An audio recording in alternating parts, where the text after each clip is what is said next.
বন্ধুরা, এই ভিডিওতে আইপিএল মূলত কেকেআর দল নিয়ে কিছু আপডেট দেবো। যেমন কেকেআর নতুন যেই প্লেয়ারটাকে কিনছে আর এস আমব্রিস, এই প্লেয়ারটা কেমন সেটা জানাবো।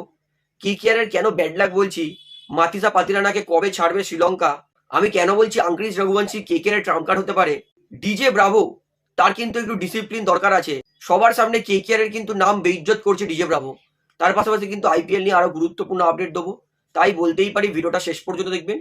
এবং যারা যারা নতুন সকলকে একটা অনুরোধ করে রাখবো, যেহেতু এখানে আপনারা খেলা সমস্ত রকম আপডেটস পেয়ে যাবেন, তারা অবশ্যই পাবলিক ভিউ কলকাতা চ্যানেলটিকে সাবস্ক্রাইব করে বেল আইকন প্রেস করে অল করে রাখবেন। তাহলে বন্ধুরা, সবার প্রথমে বলি, ডিজে ব্রাভোর সত্যি মাথায় কোনোদিন বুদ্ধি হবে না। কেকেআর যখন ফাইনাল প্রেস কনফারেন্সে বসছে, কেকেআর এর কোচ, বোলিং কোচ, মেন্টর এবং ক্যাপ্টেন, সেইখানে মাইক চালানো আছে।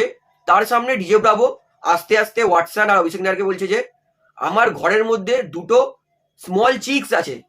চিক্স মানে মহিলাদের কথাই বলছে। আরো কথাটাকে খারাপ হইতে বলেছে, তো সম্পূর্ণ কথাটা তো আমি উচ্চারণ করব না, কারণ অনেক বাচ্চারাও দেখে আমার ভিডিও। তো আজাঙ্কিয়া রাহানে বলছে যে এই সমস্ত কথা এখানে বলো না, মাইক কিন্তু অন আছে। তবে ডিজে ব্রাভো বলছে এমা, অর্থাৎ ডিজে ব্রাভো সত্যি তার কপালে কোনোদিন বুদ্ধি হবে না। কেকেআর ক্যাম্পে জয়েন করার আগে তিনি সিএসকে এর ক্যাম্প ঘুরে আসছেন, কেকেআর দলে যুক্ত হয়ে এই সমস্ত কথাবার্তা বলছে, যার জন্য সকাল থেকে কেকেআরকে অনেক কেউ ট্রোল করেছে। মেন্টর হিসেবে আমার মনে হয় না মেন্টর একটুখানি যে খেলা দলটাকে ভালো উপদেশ দিতে পারবে সেরকম লোককে মেন্টর বানানো উচিত। ডিজে ব্রাভো কন্ট্রাক্ট শেষ হওয়ার পরে তাকে কিন্তু রিলিজ করুক। খুবই অভদ্রতা আমি করছি ডিজে ব্রাভোতে, এক ফোটাও সন্দেহ নেই। তো আমি বলবো ডিজে ব্রাভো আর একটু সিরিয়াস কেকেআর এর কিন্তু দায়িত্ব পালন করতে হবে। আইপিএল কেকেআর কিন্তু সমর্থকদের কিন্তু সম্মান জড়িয়ে থাকে। তো এই বিষয়ে আপনার বক্তব্যটা কি আমাকে অবশ্যই কমেন্টে জানাবেন। এইবারে বলি, শ্রীলঙ্কা ক্রিকেট বোর্ডের উপরে না সত্যি মাথা গরম আগুন হয়ে যাচ্ছে। মাথিসা পাতিরানাকে নিয়ে তারা কেকেআর এর সঙ্গে রীতিমতো ছেলে খেলা করেছে। অভিষেক নায়ার তিনি প্রেস কনফারেন্সে গতকাল পরিষ্কার করে দিয়েছে যে পাতিরানা কবে কেকেআর দলে আসবে। যখন আমি আপনাদেরকে বলেছিলাম পাতিরানা শুধু 4 থেকে 5টা ম্যাচ খেলবে না, আপনারা আমাকে অনেক কেউ বলেছিলেন যে আপনি কিছু জানেন না, পাতিরানা প্রথম ম্যাচ থেকেই খেলবে। দেখুন, আমি যদি চাইতাম না অন্যান্য ইউটিউবারদের মতো ভিউজ কামানোর জন্য, আপনাদের মন খুশি করার জন্য বানিয়ে বানিয়ে মিথ্যা কথা বলতে পারতাম, কিন্তু আমার কাজ সত্যি কথাটা আপনাদের জানানো। সেটা খারাপ লাগলেও সত্যি কথাটাই জানার অধিকার আছে সবার। সেই জন্যই আমি বলেছিলাম, শুরু থেকেই বলে আসছি, পাতিরানা কিন্তু শুরুর 4 থেকে 5 ম্যাচ খেলবে না। এটা কিন্তু আপনারা ধরেই চলুন। এটাই কিন্তু অভিষেক নায়ার কনফার্ম করলো যে শ্রীলঙ্কা ক্রিকেট বোর্ড পাতিরানাকে মিড এপ্রিলে ছাড়বে। মানে এপ্রিলের 10 তারিখ যদিও ধরি, তাহলে কিন্তু 4টে ম্যাচ ততক্ষণে কেকেআর এর খেলা হয়ে যাবে। অর্থাৎ শুরু 4-5 ম্যাচ যেমন আমি বলেছিলাম, সেই রকমটা কিন্তু অভিষেক নায়ারও বললো। অর্থাৎ পাতিরানা কিন্তু শুরু 4-5 ম্যাচ আপনারা না ধরেই চলুন। অর্থাৎ যখন আমি বলেছিলাম আপনারা বিশ্বাস করেননি। এবার আপনাদের কাজ সবাইকে কিন্তু ভিডিওটা শেয়ার করে জানান যে পাতিরানা কত ম্যাচ পরে খেলবে, কি বলেছে কেকেআর এর কোচ অভিষেক নায়ার, সবার জানার অধিকার আছে। এইবারে বলি, কেকেআর এর না ভাগ্য সত্যিই খারাপ। প্রথমত মুস্তাফিজুর রহমান তাকে রিলিজ করে দিল। তারপরে কেকেআর এর টপ ইন্ডিয়ান পেস বোলার হর্ষিত রানা ইনজুরির জন্য রুলড আউট। তারপরে মাথিসা পাতিরানা শুরু 4-5 ম্যাচ খেলবে না। তারপরেও ভেবেছিলাম যে ঠিক আছে, আকাশদ্বীপের মধ্যে একটা এক্সপিরিয়েন্স বোলার আছে যে শুরুতে বল সিম আউটসুইং করে হর্ষিত রানার অভাবটা পূরণ করতে পারে। কিন্তু দেখুন, কেকেআর এর ব্যাড লাক এতটাই খারাপ, মানে আকাশদ্বীপ তারও অ্যাঙ্কেল ইঞ্জুরির জন্য, মানে ফুট ইঞ্জুরি, পায়ের ইঞ্জুরির জন্য সে আইপিএল থেকে রুলড আউট হয়ে গেল। অর্থাৎ এইটা মানতেই হবে, এই সিজনে কেকেআর এর ভাগ্যটা সত্যিই খারাপ।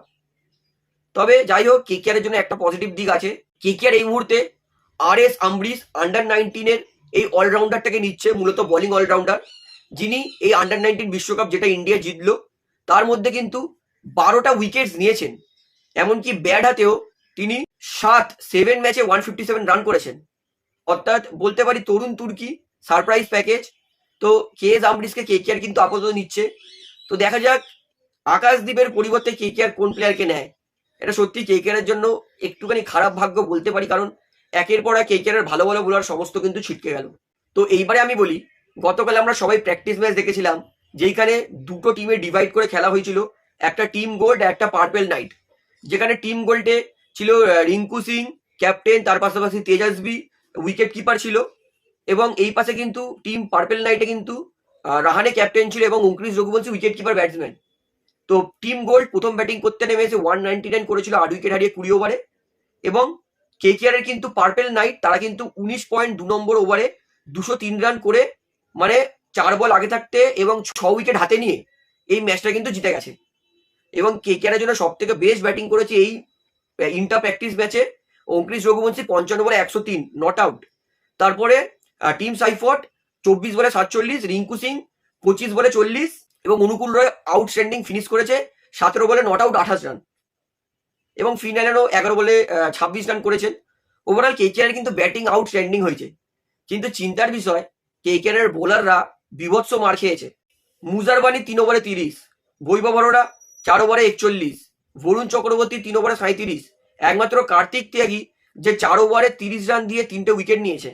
অর্থাৎ কেকেআর এর ব্যাটিং মজবুত, এতে এক ফোঁটাও সন্দেহ নেই, কিন্তু কেকেআর কিন্তু বোলিংটা আরো একবার চিন্তা ফেলছে, কপালে ভাঁজ ফেলছে, এতে এক ফোঁটাও সন্দেহ নেই। তবে এই সিজনে কিন্তু কেকেআর এর ট্রাম্প কার্ড অঙ্কুরিশ রঘুবংশী হতে পারে, কারণ অভিষেক নায়ার কিন্তু যতটা আপাতত তার কথা শুনে মনে হচ্ছে অঙ্কুরিশ রঘুবংশী কিন্তু এবছর কেকেআর উইকেট কিপার ব্যাটসম্যান হবে এবং ভালো ফর্মেও আছেন তিনি। তো বলবো অঙ্কুরিশ রঘুবংশীর উপর কিন্তু এবছর অনেক বড় দায়িত্ব থাকবে কেকেআর কে জেতানোর। তো আজকের এই ভিডিওতে কেকেআর নিয়ে এতটাই বলার ছিল, আশা করি সমস্তটা আপনারা বুঝতে পেরেছেন। তো ভিডিওটা এখানে শেষ করছি। ভিডিওটি ভালো লাগলে অবশ্যই লাইক করুন, কমেন্ট করুন, শেয়ার করুন এবং চ্যানেল সবাইকে অ্যাক্টিভ করে রাখবো, যেহেতু এখানে আপনারা খেলার সমস্ত রকম আপডেটস পেয়ে যাবেন। তারা অবশ্যই পাবলিক ভিউ কলকাতা চ্যানেলটিকে সাবস্ক্রাইব করে বেল আইকন প্রেস করে অল করে রাখবেন। ধন্যবাদ।